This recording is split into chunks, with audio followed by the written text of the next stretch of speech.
You've probably heard of future shock, right? That feeling of anxiety, that sense that the world is just changing too darn fast. But what if our biggest, deepest trauma isn't coming at us from the future? What if it's already happened, buried so deep in our collective past that we've mistaken it for religion? This is the wild idea behind a book called Past Shock. It suggests that our deepest anxieties, that nagging feeling of unworthiness, and our search for meaning all stem from a single traumatic event at the dawn of our species. An event we've been programmed to forget, and that religion was designed to cover up. So what is this past shock? Well, according to the author, Jack Barranger, it's not just some old, forgotten history. It's a living wound, a kind of collective psychological trauma that was imprinted onto our spiritual DNA right when humanity was first born. And this wasn't an accident or a natural disaster. He argues it was a deliberate act of sabotage carried out by incredibly powerful, technologically advanced beings. Beings who engineered us, enslaved us, and then installed a kind of programming, a God spell, to make sure we'd worship them as gods forever. And this chart really puts it all into perspective. Future shock, that's the anxiety of having way too many choices.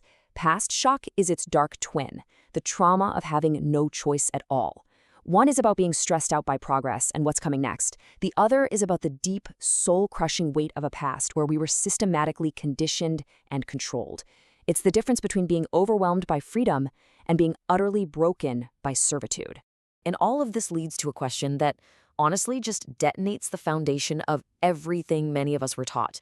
What if the beings at the very center of our most sacred stories, the ones who demanded our absolute fear and total obedience, weren't divine?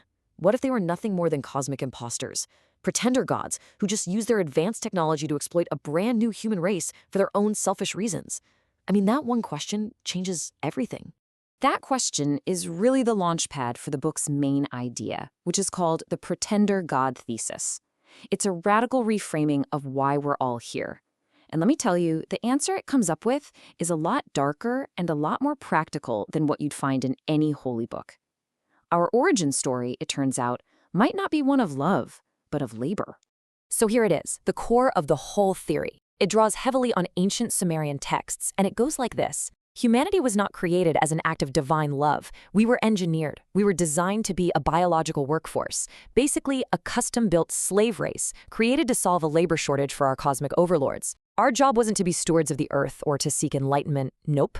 Our job was to mine gold for a species of flesh and blood, technologically superior beings who looked at Earth and just saw it as another asset to be stripped.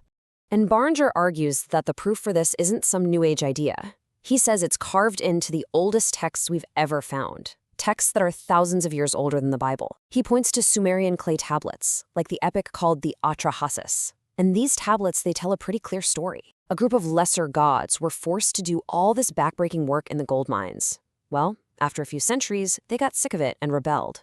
The solution from the head honchos? Let's just engineer a primitive worker, a Lulu, to do the job for them. And according to this theory, we are the Lulu. So these are the pretender gods. And it's so important to understand they weren't all loving spirits or divine beings of light. They were basically colonial masters. The ancient texts describe them as jealous, petty, manipulative, and often incredibly cruel. Their miracles, well, that was just advanced technology, stuff that was as confusing and magical to early humans as showing a smartphone to a caveman would be today. They used that technological edge to rule through fear, obedience, and most of all, worship. Okay, this is where the theory gets truly explosive. Barranger takes this lens and applies it directly to the God of the Old Testament. He argues that the figure we know as Jehovah, or Yahweh, was not the creator of the entire universe. He was just one of these territorial, manipulative pretender gods.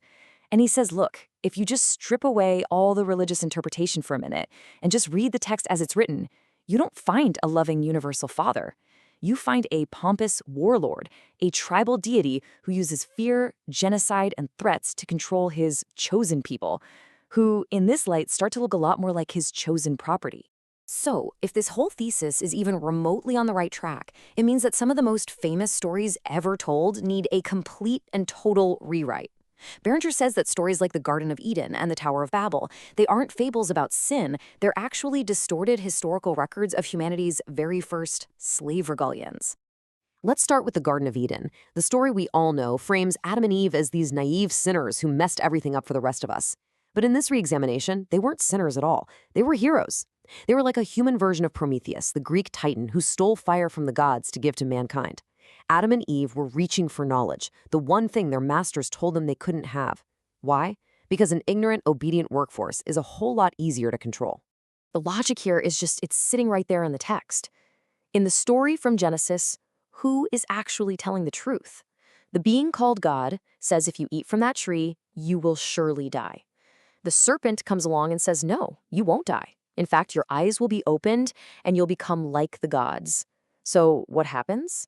They eat the fruit and they don't die. Their eyes are opened.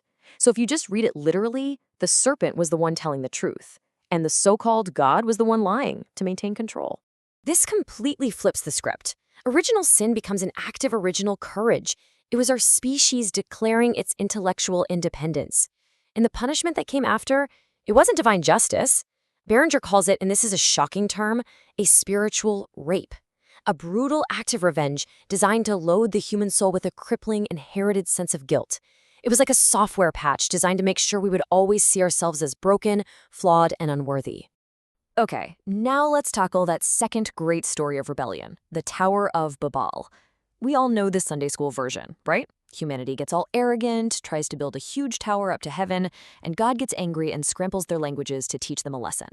But what if that's just the cover story, the version told from the warden's point of view?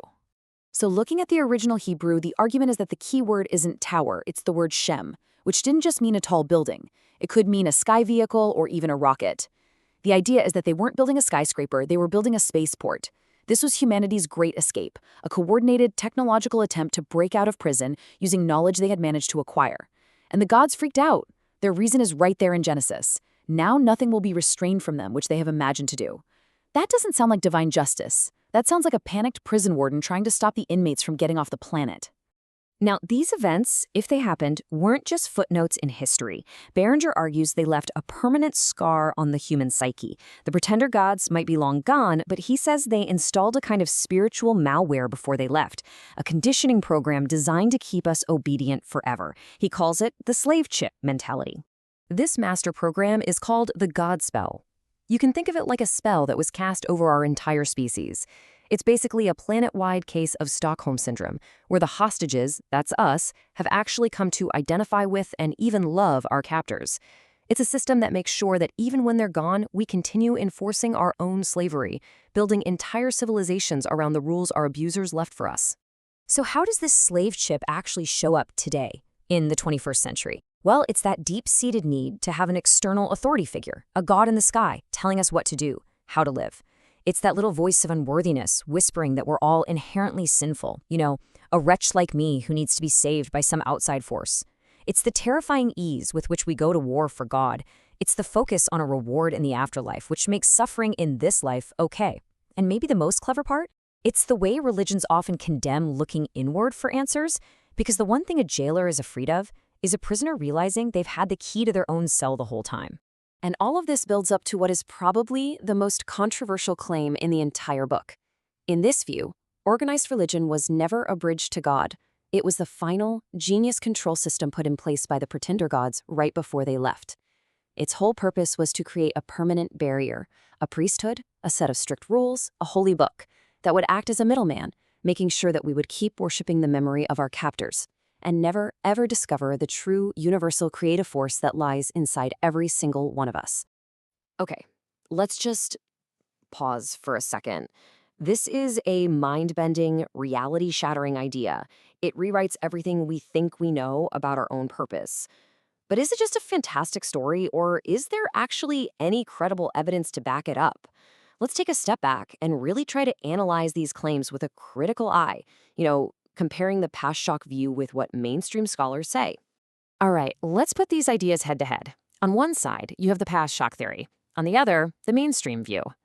Barranger reads the Old Sumerian Atrahasis as a literal historical document about our creation as a slave race.